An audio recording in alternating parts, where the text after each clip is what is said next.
Selamat siang Pak John, selamat siang teman-teman semuanya. Perkenalkan, kami dari kelompok 5. Kami akan membahas hasil diskusi dari kelompok kami perihal perhitungan angsuran dengan menggunakan metode anuitas. Sebelumnya, perkenalkan kami dari kelompok 5 yang beranggotakan 1. Khairul Halimah, NIM 1922-14007. Kemudian ada Katon Kido Mustiko, NIM 1922-14010.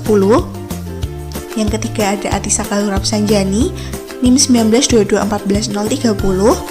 Kemudian ada David Sanjaya, NIM 1922-14034. Kemudian ada Rida Ahmad Gilbran, NIM 1922-14035. Kemudian ada Kevin Sunaryanto, NIM 1922-14037. Dan yang terakhir ada Yonatan Stephen AV, NIM 1922-14039. Yang pertama, kami akan membahas mengenai metode anuitas. Apa sih yang dimaksud dengan metode anuitas?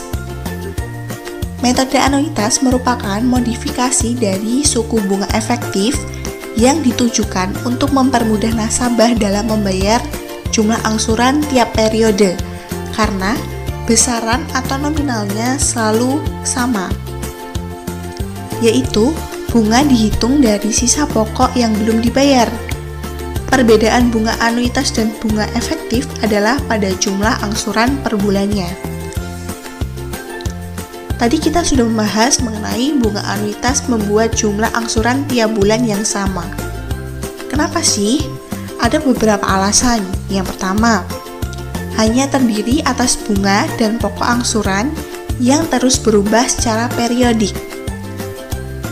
Yang kedua, angsuran atau pokok utama per bulan akan semakin besar. Tetapi yang ketiga, bunga yang dibayarkan akan semakin kecil.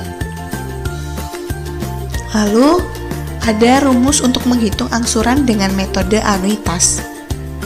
Angsuran per bulan sama dengan pinjaman dibagi 1 dikurangi 1 dibagi kurung buka 1 ditambah 1 kurung tutup dipangkatkan N. N di sini adalah jumlah periode, lalu dibagi kembali dengan I. Tetapi kita juga bisa menggunakan kalkulator untuk menghitung angsuran dengan metode anuitas ini.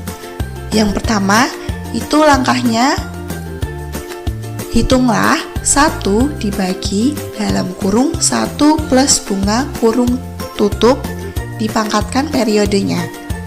Langkah yang kedua adalah hitung 1 dikurangi hasil dari langkah yang pertama tadi. Lalu yang terakhir adalah hitung hasil dari langkah kedua lalu dibagi bunga. Lalu kita akan mendapatkan angsuran. Selanjutnya, kita akan membahas mengenai keuntungan dan kelemahan dengan metode anuitas. Keuntungannya yang pertama, angsuran bulanan yang dibayarkan tetap, sehingga tidak mempengaruhi arus kas kita. Yang kedua, bunga dihitung secara jelas, yaitu dari sisa pokok yang belum dibayarkan. Yang ketiga, tidak merepotkan bagi kita atau selaku peminjam yang harus terus-menerus menghitung sisa pokok pinjaman seperti dalam pinjaman menggunakan metode atau bunga efektif. Lalu ternyata metode anuitas ini memiliki kelemahan, yaitu yang pertama, perhitungannya menjadi rumit karena lebih sulit dihitung dengan manual, sehingga disarankan bagi teman-teman semua itu menggunakan software atau menggunakan kalkulator anuitas.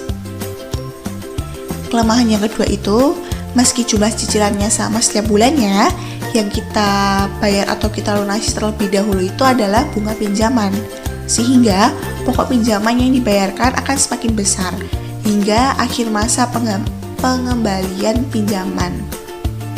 Untuk selanjutnya akan dilanjutkan oleh anggota kelompok yang lain.